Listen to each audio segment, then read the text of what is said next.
Hello, everyone. My name is Dr. Lisa Hammershaimb, and I am a graphic designer and design educator whose research and practice really is around the intersection of online learning and studio pedagogy. So, as recently as last month, I thought that I had a very kind of niche area that I was interested in, and boy, isn't life crazy! And certainly didn't see any of this coming, but here we are. So I was a 2019 Design Incubation Fellow, and I love design incubation in general. So I thought maybe if I could use some of what I know to kind of help out, share some quick tips, etc., that would be very helpful to the larger community. And in addition to this short presentation, if you want to grab my contact info, this is a website where you can find me, my name on Twitter. I'd love to reach out and connect if that is helpful. So anyway, the real reason we're here, let's talk about how you can, at least on a very high level, begin to say, yay, going online, get excited, maybe get panicked as well, but hopefully be online and also stay kind of sane in the overall process. So there's, a million theories, articles, seminal authors that can tell you about the background of online learning, why it's a good thing, why it works, all that good stuff. Right now, let's be honest, who cares? We're living in times where at this point we just need to get it done. So in this presentation, we're just going to keep it simple. And we're going to cover what I think are really like the three main and kind of foundational points to teaching online. And also staying kind of sane in the overall process. So 3 points that we're going to cover are, first, be a human first. Second, prioritize connection. And third, really don't stress the content. So let's unpack each one pretty quick. First one, first, be human first. Can I say that a few more times? First. But yeah, there's a really weird phenomenon that tends to happen whenever we get behind a screen, and that is that we tend to forget that we, actually have a body and emotions and, all that comes with it, and B, anybody that we're interacting with actually has a body, emotions, that kind of thing. So remember when you're moving your studios online or your courses, really that even though the method you're connecting with your students with may have changed, it's really vital that your viewpoint of them as unique individuals with kind of hopes and dreams and quirky hang-ups and whatever really does not change. So acknowledge right away, that these times are very strange for everyone. Nobody really knows what's going on. Everyone is kind of, operating in this weird cocktail of panic and exhaustion and, kind of numbness and what happened. But yeah, so kind of acknowledge that right away and really know that this kind of humility and this empathy is going to help you and your course kind of be a team, even if things are a little bit crazy or unexpected. Also, speaking of human first, even though you're teaching online, and I know everybody says, yay, you can work from your pajamas, I would say don't. Do the basic human stuff, get dressed in the morning, shower, brush your teeth, don't forget to eat lunch. So when you're working from home, it's really tempting to kind of let everything slide, but don't let this happen to you. It's not a good thing from personal experience.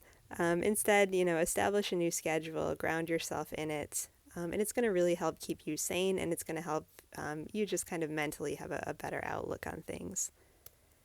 Number 2, prioritize connection. So when I say prioritize connection, by connection I don't mean like, get a super fast internet hookup, though that would be very nice.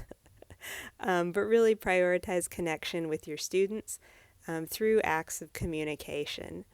So create your communication plan as soon as possible and really make sure you communicate with your students and provide a way for them to respond back so that you know that they're getting their messages, the messages they should, they're on board, that sort of thing.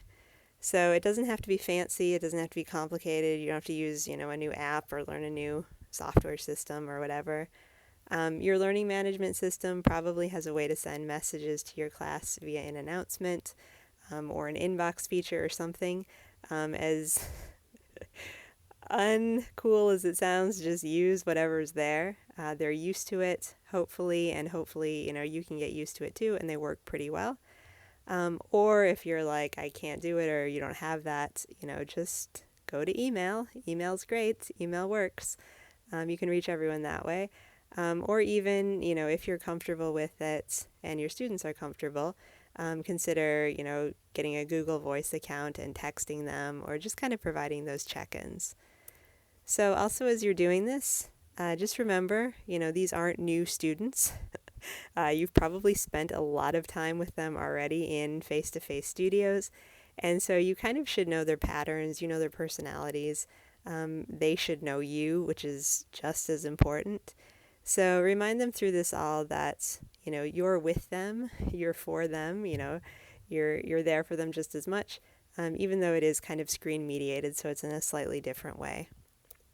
So for many students, life as they know it has been dramatically upended. They've had to move, they've had to relocate, jobs and families and all that kind of stress gets extremely complicated.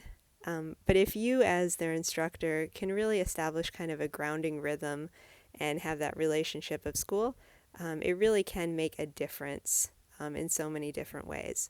So communication, be persistent, be consistent, check in with them, and I would say even check in with them, not just about their schoolwork, but just how they're doing, how they're handling it, how they're kind of keeping up, because this is very key in critical times.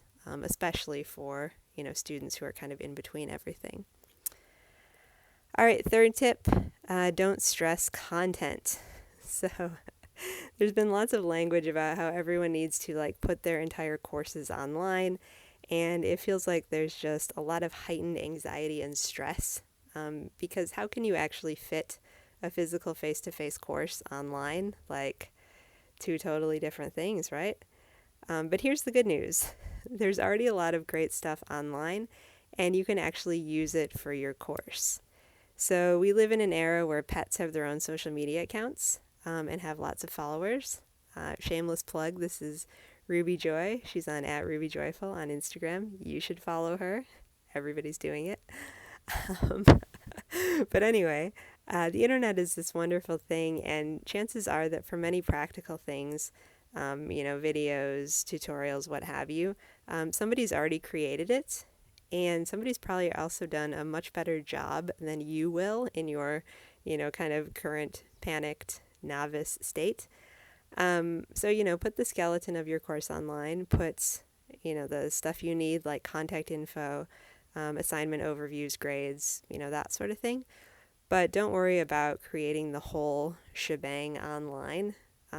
Just figure out what you need to get by, and then spend, an hour or two concretely, not correctly, but also correctly maybe, figuring out what you need to get you through, and then see what's out there already that, you might be able to link to or use as resources or that sort of thing.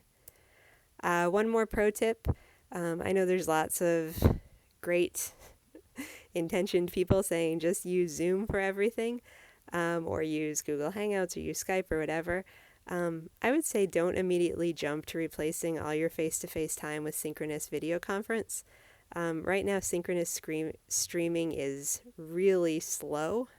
Servers are super overloaded, and so it's not as perfect as one would hope.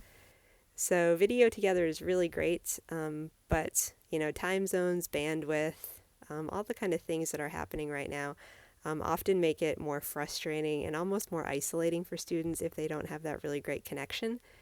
So I would say, try to make your course as much as possible a kind of work at your own pace. And as long as students know how to connect with you and get what they need if they need help, it should be good that way. So resist the urge to always be present. Time zones are weird. You want to kind of give people flexibility as they need it. And also, if you're prioritizing point number 2, so connection, contact, that sort of thing, everybody should have what they need when they need it. All right, so with that, let me just say one final thought. Take a deep breath, Um, as a good friend says, start with exhales a lot so you can kind of ground yourself in the present and in this time. And also remember, we're in this together, probably now more than ever. So really, I would challenge you to stay curious and most of all, stay connected to some larger communities. So change is always weird, change is always messy, change is always extremely uncomfortable. But change can also be just a really good invitation to creativity.